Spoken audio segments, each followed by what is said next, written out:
Pembangunan ibu kota negara di Kalimantan Timur menerapkan 8 prinsip.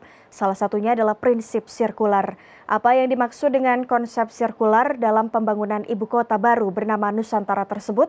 Berikut informasinya. Selain sebagai simbol identitas nasional, Ibu Kota Baru Nusantara di Kalimantan Timur diharapkan menjadi kota berkelanjutan dan berfungsi sebagai penggerak ekonomi Indonesia di masa depan. Dalam pembangunannya, salah satu prinsip yang digunakan adalah konsep kota sirkular.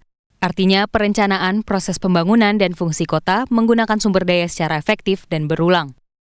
Bukan tidak hanya persoalan sampah ya. Ada indikator yang mengatakan bahwa 60% dari timbulan limbah padat di tahun 2045 didaur ulang, ya bisa didaur ulang. Tentunya ini berarti ada tindakan-tindakan inisiatif waste to energy, B3 dan sebagainya. Demikian pula 100% dari limbah cair diolah melalui sistem pengolahan air limbah domestik terpadu ya, pada tahun 2035 targetnya, bahkan lebih cepat lagi. Direktur Lingkungan Hidup Kementerian PPN Bappenas, Medrilza mengatakan dibutuhkan kesamaan konsep mengenai kota sirkular. Penggunaan sumber daya secara berulang hendaknya tidak membuat masyarakat beranggapan kota sirkular hanya fokus pada persoalan sampah. Kita kembangkan yang namanya kota sirkular ini dengan menerapkan dua prinsip besar. Efisiensi resources dalam pengembangannya, ya dalam kehidupan kotanya itu, termasuk juga bagaimana kita minimizing limbah yang keluar dari sistem produksi tadi, sistem kehidupan yang ada di perkotaan itu, sehingga kotanya ini mesti kita desain sedemikian rupa agar kedua prinsip tadi itu bisa masuk, bisa dijalankan.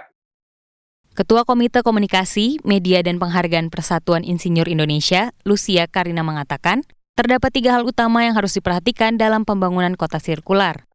IKN itu memprioritaskan sumber daya alam yang regeneratif yang ada di Kalimantan Timur. Ini yang harus menjadi fokus buat pemerintah.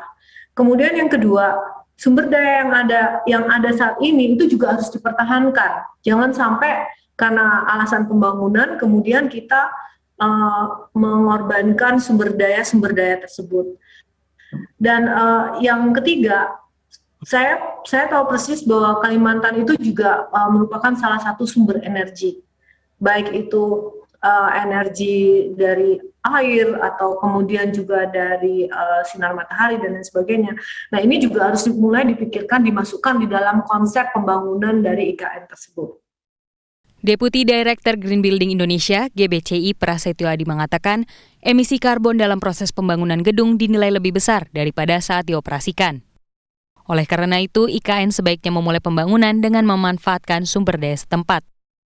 Sebenarnya yang awal harus dibangun adalah tamannya, gitu. Kenapa taman? Karena taman itu tadi bersifat regeneratif, bersifat restoratif.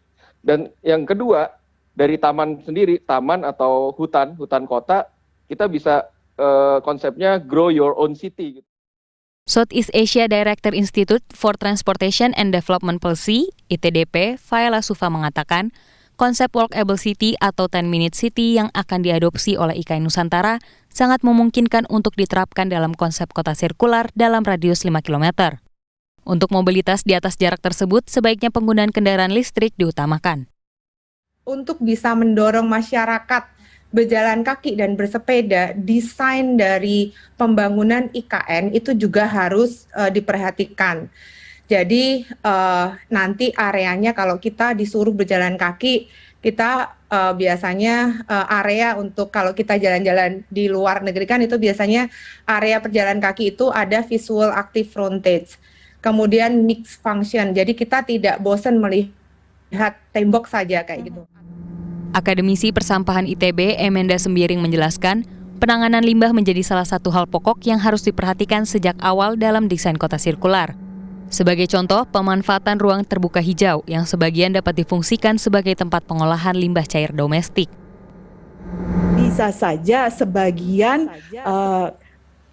area terbuka hijau ini kita gunakan sebagai area pengolahan limbah cair domestik yang karakteristiknya sebenarnya sudah melalui proses pengolahan limbah cair, tetapi masih memerlukan tambahan 1 unit pengolahan lagi sehingga bisa kita kembalikan ke lingkungan tanpa menimbulkan dampak negatif.